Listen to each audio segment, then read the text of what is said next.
Mas Yurip. Sudah. Aku Guru buka tinggal ya. lagi. Assalamualaikum. Aku buka ya. Assalamualaikum warahmatullahi wabarakatuh. Waalaikumsalam warahmatullahi Waalaikumsalam Waalaikumsalam wabarakatuh. warahmatullahi wabarakatuh. Kami dari kelompok D ingin mempresentasikan tentang kinerja sistem syaraf dan hormonal dalam reproduksi. Next. Anggotanya yaitu Ega Raya Sebastian Iksan Putra, lalu ada Naila Azahra Desalja, lalu ada Aditya Bayu Pamungkas, ada Haifa Yasmin, ada saya sendiri Absikan Zafar, dan ada Megiska Ayusa Najwa. Next. Dilanjut. Ya, yang pertama latar belakang. Ternak unggas adalah kegiatan pemeliharaan dan pengelolaan berbagai jenis burung seperti ayam, bebek, itik, kalkun, dan lainnya. Dengan tujuan untuk menghasilkan produk pangan seperti daging dan telur, serta produk turunannya.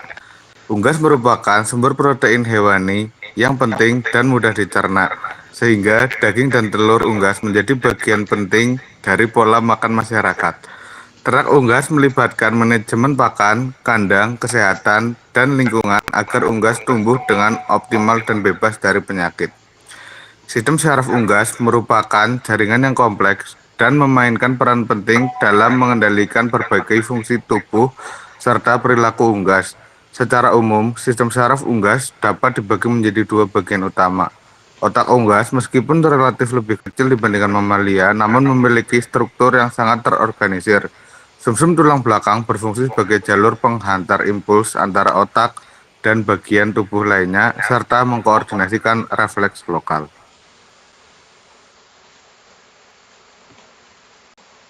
Selanjutnya ada sistem pendukung reproduksi ayam. Yang pertama ada sistem endokrin.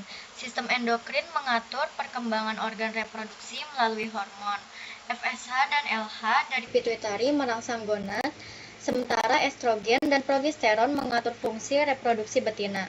Pada ayam jantan, testosteron mendukung pembentukan sperma dan perilaku kawin. Yang kedua ada sistem syaraf. Sistem syaraf mengontrol fungsi organ termasuk reproduksi. Hipotalamus mengatur pelepasan GnRH yang memicu produksi FSH dan LH. Sistem saraf berperan dalam perilaku kawin ayam, di mana ayam jantan menunjukkan dominasi dan betina merespon kesiapan untuk bertelur.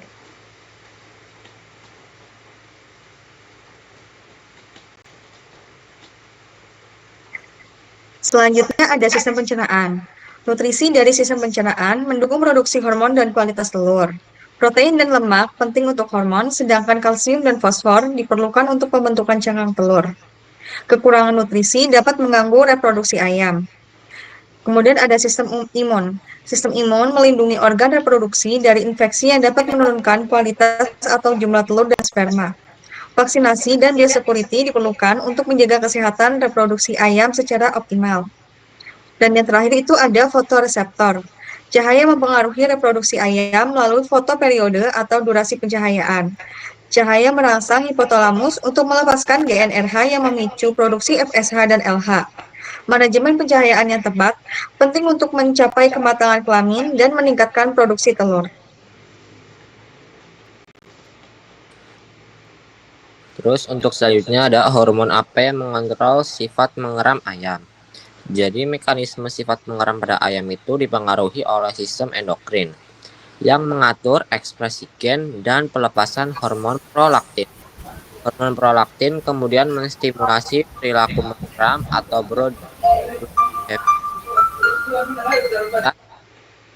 gen promotor prolaktin yang berperan dalam mengaktifkan transkripsi gen prolaktin. Jika terjadi mutasi pada promotor gen ini, maka ekspresi prolaktin itu terganggu dan ayam tidak menunjukkan sifat mengeram.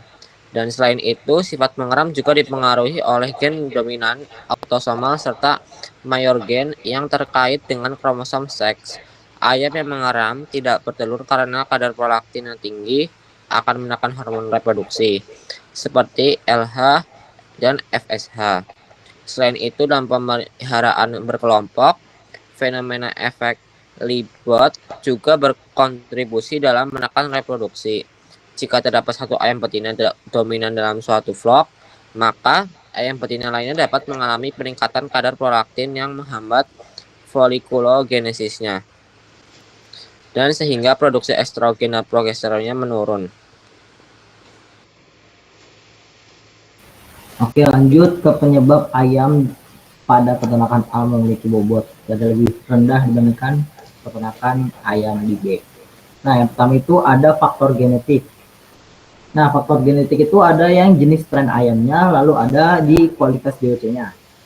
Lalu yang kedua itu faktor manajemen pemeliharaan. Yang pertama itu ada pakan, yang pertama itu ada pakan, yang kedua itu adalah kualitas air, yang ketiga itu kesehatan ayam, yang keempat itu kondisi kandang, yang kelima itu manajemen kebersihan.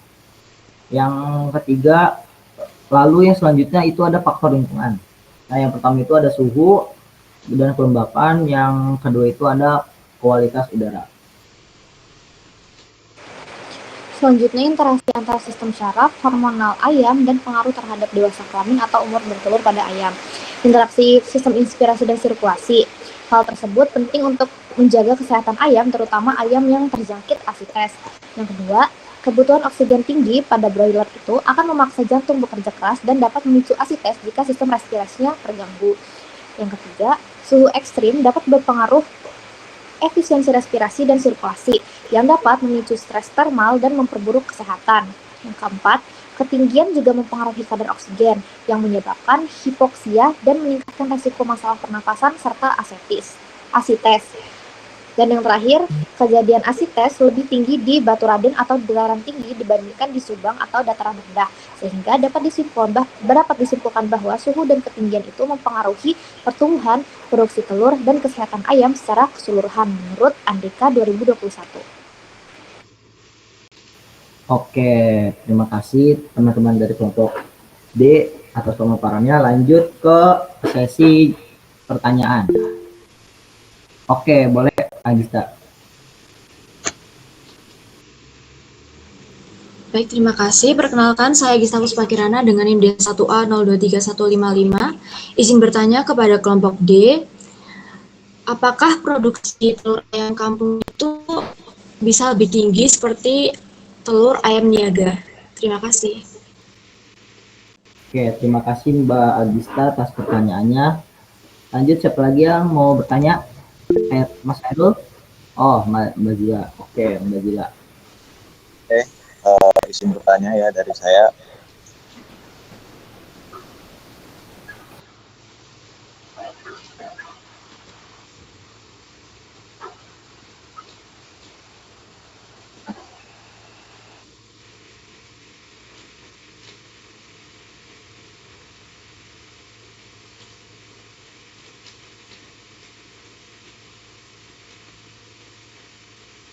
Nge-lag kah?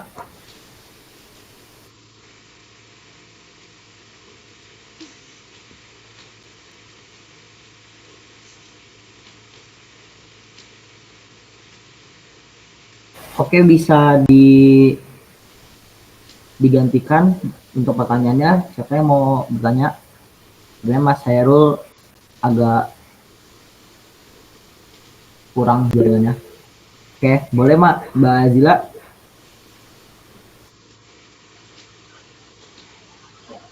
Oke, aku izin tanya ya.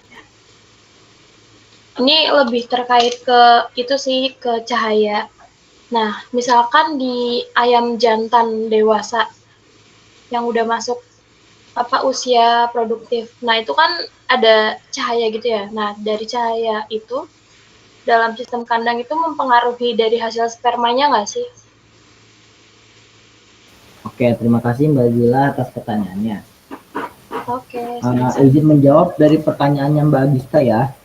Nah, tadi pertanyaan ini yaitu apakah produksi telur ayam kampung bisa tinggi seperti telur ayam niaga? Itu bisa ya. Contoh ayam petelur ayam kampung tuh ayam KUB. Nah, ayam KUB itu diperuntukkan untuk ayam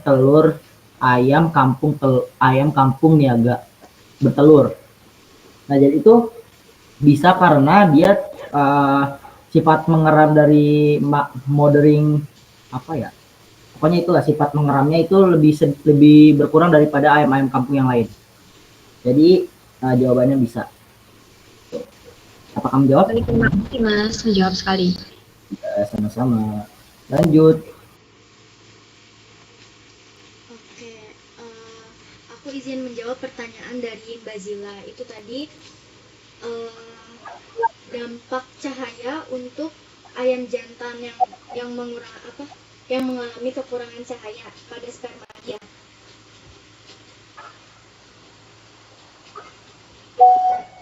Jadi kekurangan cahaya dapat menunda kematangan seksual pada ayam jantan karena stimulasi hormonal melalui fotoreseptor tidak terjadi dengan baik. Itu tuh mengakibatkan perkembangan testis yang terganggu, produksi sperma menurun, dan kualitas sperma bisa buruk. Itu seperti motilitas rendah atau viabilitasnya yang buruk. Apa menjawab, Mbak Zila? Oke, menjawab sekali. Terima kasih. Oke, terima kasih yang sudah bertanya dari kelompok T. Cukup sekian, kurang lebihnya mohon maaf. Assalamualaikum warahmatullahi wabarakatuh. Waalaikumsalam warahmatullahi Warahmatullahi wabarakatuh.